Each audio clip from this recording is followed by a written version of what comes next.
शहर में रिश्तों की कमी और अपनों के प्यार की कमी लगभग हर घर में है। किसी को अकेलापन अच्छा लगता है तो किसी को ये काटने दौड़ता है। देखो राधा, तुम भले ही गांव की हो, लेकिन यहाँ शहर में सभी को साथ लाकर रखना पॉसिबल नहीं है। हाँ, लेकिन प्लीज किसी को तो बोलो हम लोगों के साथ रहें। तुम सारा दिन ऑफिस और मैं घर पर पकती रहती हूँ। अरे तो किसी सहेली को बुला लिया करो, बातें कर लिया करो। किसको बुलाऊं? कब तक बुलाऊं? तुम सासू माँ को बोलो ना आकर यहाँ रहे। ठीक है, बात करता हूँ मैं उससे। रवि ऑफिस चला जाता है और अपने दोस्त से कहता है, यार बीवी ने माँ को शहर बुलाने की जिद कर रखी है। अब सोच रहा हूँ कि ऑफिस से दूर जाकर कहीं कोई घर ले लूं किराए में। अब 2 कमरे का मकान तो पास में महंगा ही पड़ेगा ना। पर यार गांव की लड़कियों को शहर शादी करके लाओ तो यही दिक्कत होती है। वो लोग समझ ही नहीं पाती कि शहर की जिंदगी कितनी मुश्किल है। सबकी अपनी अपनी परेशानी है। अब मेरे वाले को देख लो, वहाँ के ऑपरेशन के लिए 2 हफ्तों के लिए लेकर आया था। बीवी ने तो इतना हंगामा किया कि माँ को 1 हफ्ते में ही वापस भेजना पड़ गया। सोच रहा हूँ कि माँ को फोन करूँ और कहूँ कि आ जाओ। क्या पता सास की चिक चिक सुनकर वो भी माँ को गाँव भेज दे। आखिर औरतें तो औरतें ही होती है ना।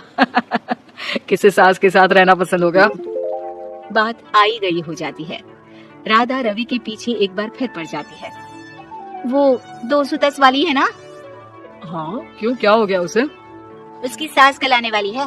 बड़ी खुश थी कि वो अब दिन भर बच्चे को सास के पास रखकर घुमा फिरा करेगी। लेकिन हमारी तो किस्मत ही फूटी है। हमारी सास कब आएगी कि ये सुख हम भी ले सके?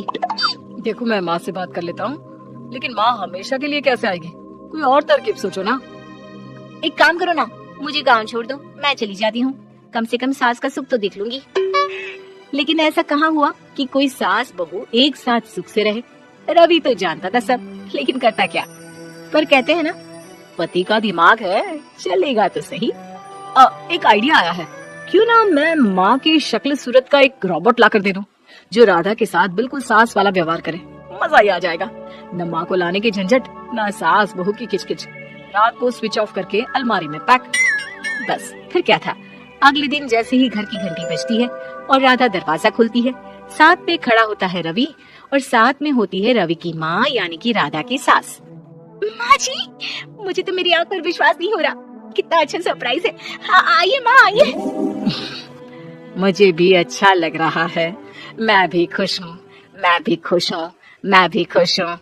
दरअसल रोबोट सास की बैटरी ढीली होने के कारण वो एक वाक्य को रिपीट करने लगती है।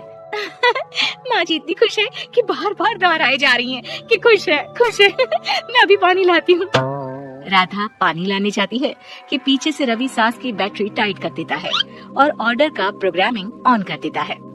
पानी लाओ, चाय लाओ, खाना लाओ, मेरे बाल झाड़ो, मेरे कपड़े धो, मेरी चप्पल कहाँ है, लेकर आओ। अरे ठीक है माँ जी, सब ला रही हूँ। मैं जानती हूँ रवि आपको प्रोग्रामिंग करके लाए ना कि आप मुझे तंग कर दे और मैं आपको जाने को बोल दूँ। नहीं माँ जी, इस बार मैंने भी कमर कस रखी है। अरे प्रोग्रामिंग कैसी लैंग्वेज यूज कर रही हो? माँ का रोबोट थोड़ी ना है जो मैं प्रोग्रामिंग करूंगा। अरे मजाक कर रही हूँ। माँ तो माँ होती है, मैं जानती हूँ। राधा सास के साथ खुश रहती है। वो उनके साथ बातें करती, घूमने जाती और आसपास के लोगों से मिलवाती। लेकिन एक दिन, अरे कभी तुम लोगों को लड़के नहीं देखा। इतनी तो तू मैं माँ बेटी में भी हो जाती है, लेकिन तेरी सास तो बिल्कुल ताना नहीं देती। हाँ ये तो है, ताना तो नहीं देती लेकिन ऑर्डर बड़े बड़े देती है। अरे ना मानना, 2-4 ऑर्डर अपने आप ठीक हो जाएंगी, तभी दिखेगा असली रंग। कौन सा तेरे बुलाने पर आई है, बेटे के बोलने पर आई होगी बुढ़िया। बात तो सही है, लेकिन यार कोई बात नहीं ना, सास लड़ाई करे भी तो कोई परेशानी नहीं है। कितना ख्याल भी तो रखती है। ये तो है, लेकिन तेरी सास तो बिल्कुल नहीं लड़ती। ये कैसे? खैर मुझे क्या।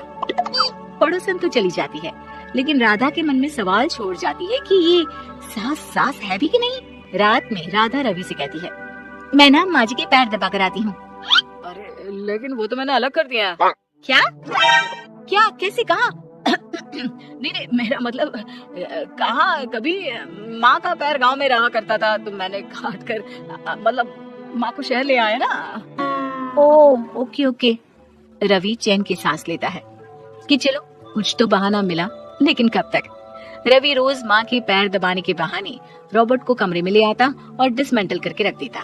एक रोज, मैं आज माँ जी की कोई बात नहीं मानूंगी, देखती हूँ कैसे नहीं लड़ती। अरे ऐसी भी सास किस काम की जो खटर पटर ना करे। सास का डिमांड मोड ऑन होता है। खाना दे दो, पानी दे दो, नाश्ता चाहिए। लाई माँ जी। मैं ना देने वाली खाना पानी। लेकिन समय बीतता जाता है। दोपहर और फिर शाम और फिर रात। बहू सास को कुछ नहीं देती, लेकिन रॉबर्ट सास कुछ नहीं कहती। रात को जब रवि घर आता है, राधा रो रही होती है। अरे क्या हो गया? तुम्हारी माँ ने मुझसे लड़ाई की, खूब खरी खोटी सुनाई। मैंने तो आज सुबह से खाना भी नहीं खाया है। रवि समझ जाता है कि राधा झूठ बोल रही है, क्योंकि खरी खूटी वाली प्रोग्रामिंग तो उसने की ही नहीं थी। मैं माँ से बात करता हूँ, तुम परेशान मत हो। रवि रॉबर्ट माँ को लेकर कमरे में चला जाता है। वो उसे डिसमेंटल करके रख ही रहा होता है कि राधा, चलकर देखती हूँ माँ जी कहीं रवि को मेरे खिलाफ भड़का तो नहीं रही है। वो जैसे ही कमरे के अंदर जाती है, डर जाती है। सास के पुर्जे पुर्जे अलग थे। रवि, ये क्या है? ये माँ रॉबर्ट थी, तुमने ऐसा क्यों किया रवि? कुछ नहीं राधा, मैंने जितना अपने दोस्तों से सुना था कि शादी के बाद वैसे तो सब ठीक रहता है, लेकिन जब माँ और बीवी लड़ते हैं तो पति का बुरा हाल कर देते हैं। और मैं ना सुकून से रहना चाहता था, बस इसलिए।